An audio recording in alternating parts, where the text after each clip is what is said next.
Hey guys, it's Kay Journey, and I am back today with a short story kind of brainstorming session. So this will be part one of two videos. The second video will be where I kind of outline it and I talk about what scenes I would add. Um, so for today, what we're doing is the last time I did a short story kind of brainstorming session, I used short story prompts from Quill and Steel. I will link them below. They're awesome. This time around, I'm actually going to prompt myself, and I'm going to be talking about something that was in my last video, my last Friday video, which is where we talked about um, a fungal jungle. So in that video, we kind of talked about like how this would be set up and what it would be like. And so I want to take kind of some of this and create a story around it. And I love the idea of exploring these kind of questions. So I wrote these down in that last video where like my main questions about it would be how did they end up in the cavern, because it's a fungal jungle, so I would imagine it would be underground where it's nice and dark, where there's lots of nutrients from the soil, things like that. So how did they end up in this cavern? Why are they crossing this fungal jungle? So what's on the other side of the fungal jungle that these people are looking for? And where are there any humanoid creatures or beings that live in the jungle? And how would our intrepid little group or person survive the crossing? So I'm going to put those over there. I think I'm going to do the questions in black, and then I'm going to do my brainstorming in purple, just so that it kind of separates them. So, one, how did they get there?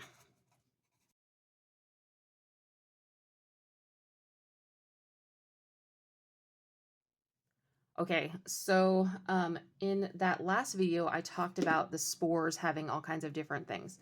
So we're just gonna kind of put this up here. I think you guys can see that kind of a little bit where it talks about the spores. So some of the ideas that I had for the spores as like the predatory thing in this mushroom forest is like if you inhale them, they implant themselves in you. They burn on contact. They attach themselves. They sting like a jellyfish, and some of them act like a drug or a poison. And kind of this map here. So like basically you would have areas where like this one mycelium layer would have maybe one or two types of fungus that grow in it because they're compatible, and then there would be some that are incompatible, and there would be this kind of trail-like opening between different compatible areas of mycelium. And they would all have kind of different defense mechanisms and different spores, and be shaped different and have different physical qualities like bioluminescence, or maybe they have teeth, like little fleshy teeth that live on, there's gills and pores and teeth underneath. And kind of what it would look like and how they would behave and how they would defend themselves against invaders, i.e. the person who's trying to cross. And then also, kind of what other creatures would live in this area, in this forest. So anyway, if you're curious, I will link it down below. I will also link it. I'm going to try to learn how to link it in the cards. So if I accomplish that, it'll show up here. Okay. So how did they get there? So let's imagine that our intrepid adventurers somehow managed to maybe tumbled in, or they found an opening, or maybe there was a legend that led them to find the opening. Let me see, how else would they do it? Maybe they're colonizers. Maybe they heard about this underground cavern where living things were, and they decided to come down and try to colonize. That's cool. I like that idea. So I will play with this more when I actually outline it, but yeah, those are the different ways that I would say, how would they get there? There's lots of different answers for this. I kind of like the tumbled in because it like gives them, kind of it makes them the most vulnerable, whereas the colonizers would be the least vulnerable. So they would go in and they would have, somewhat of an understanding before they jumped too far into the situation. Or they could be, maybe like third generation So they know, like, they know this jungle. They know how to survive if they were deciding to cross this jungle. They would have an understanding, at least a little bit, of how to survive that. And I think that's the one that if I'm going to write it, I would use this one, where they kind of have an understanding of how to survive so they're not all dying as they walk in. They've watched people die, they've watched people survive, they've figured out so far how to live next to this jungle. And I like that idea a lot. Okay, so why are they crossing? Maybe we've got resources. Or if they're colonizers, maybe looking for new settlements, areas. Maybe there's magic. I mean, this is very obviously fantasy, so maybe there's magic, or a legend of magic. Don't mind my spelling there. Good Lord. A legend about magic on the other side. Maybe, again, I think resources would be my number one thing here. But I could also do the legend of the magic. I think that would be really useful. I might come back to this and see what else I feel like maybe they would be crossing for. Okay, so if they were, are there human-like beings in the cavern or jungle? So I like this idea of having creatures that are similar to them, but that are different. So maybe maybe they would be shorter and skinnier.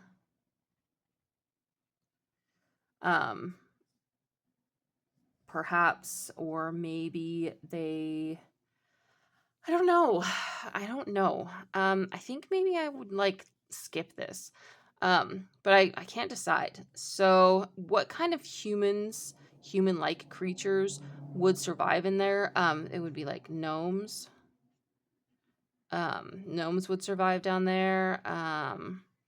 If you're going full, oh God, what's that? D&D.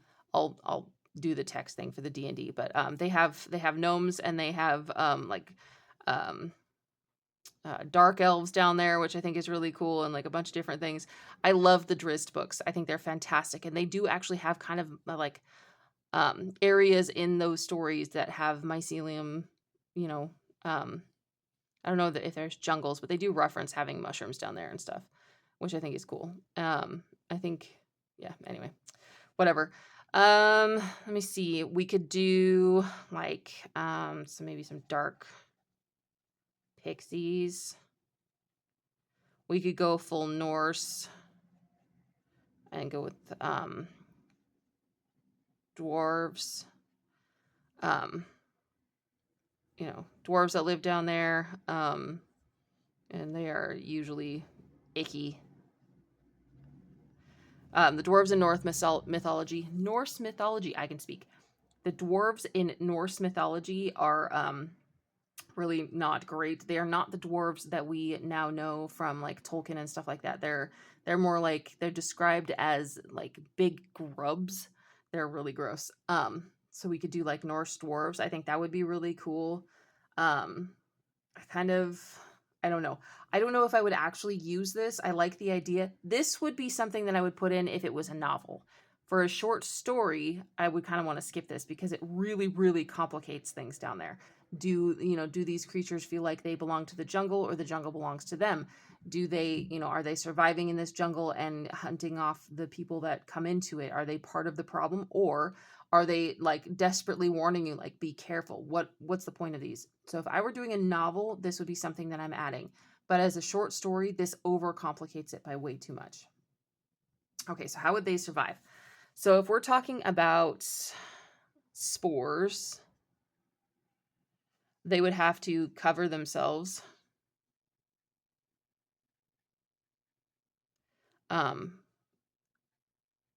Eyes, nose, mouth, ears, that kind of thing. Any sort of opening would need to be covered to avoid spores that would like it plant themselves in you, or that would kind of act like a drug, things like that.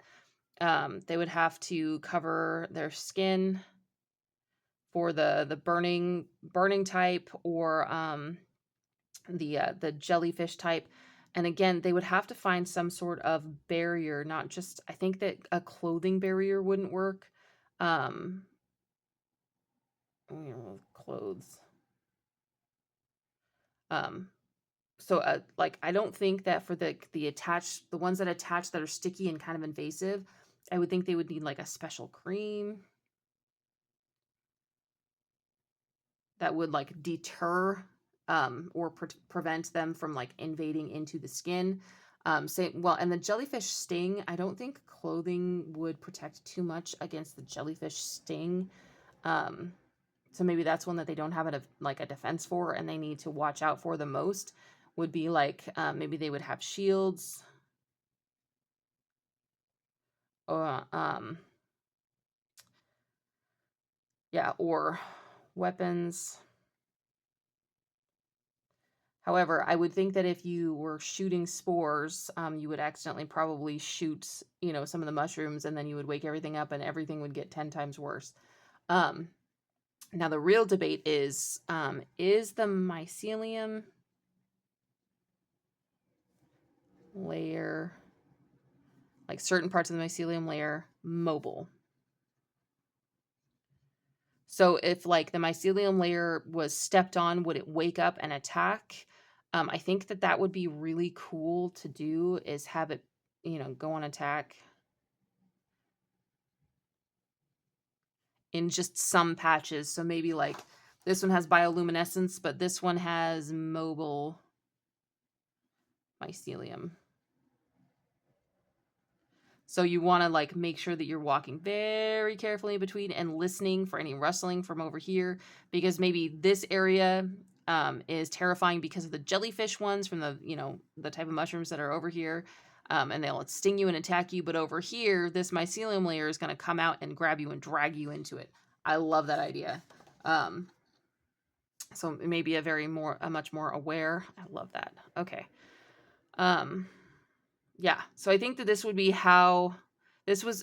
why I would want like the third generation, because they would understand the dangers that they're facing in this, for the most part, in this jungle.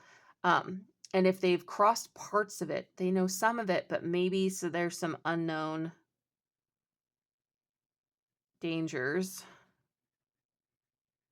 that they're not prepared for.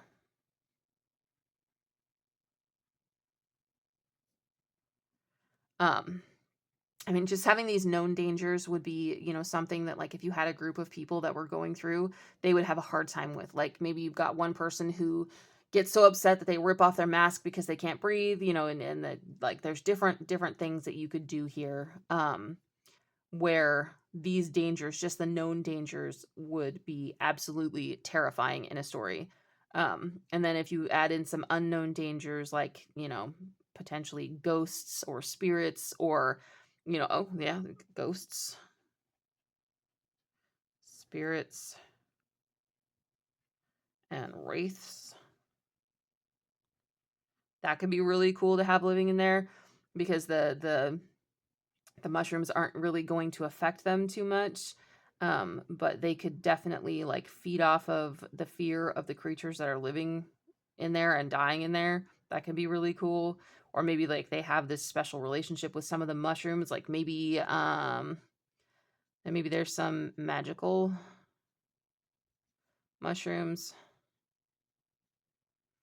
um that feed ghosts. That could be really, really, really cool. I love that, like a haunted mushroom forest. I love that. Okay, I'm definitely, we're going with some of that. That's cool. I love that.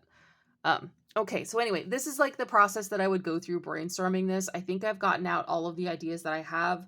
Um, so I think that's it for now. And then next week I will be back with the actual like outline. So I will be doing 4 scenes.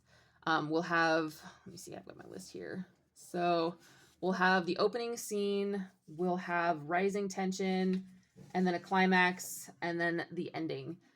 So for something that's this like big, because I would consider this like a big story, I would really, really, really struggle with getting to an ending or coming to a climax that feels climactic enough. I feel like this is a lot, and this could very definitely be turned into a novel or a series of novels. So, anyway, that's all for me for today. I will be back next week with the outline of me attempting to try to condense some of this into a short story, and that should be pretty fun to watch me struggle with trying to keep this small, because I've got literally so much enthusiasm for this idea that I could probably write several books just playing with this.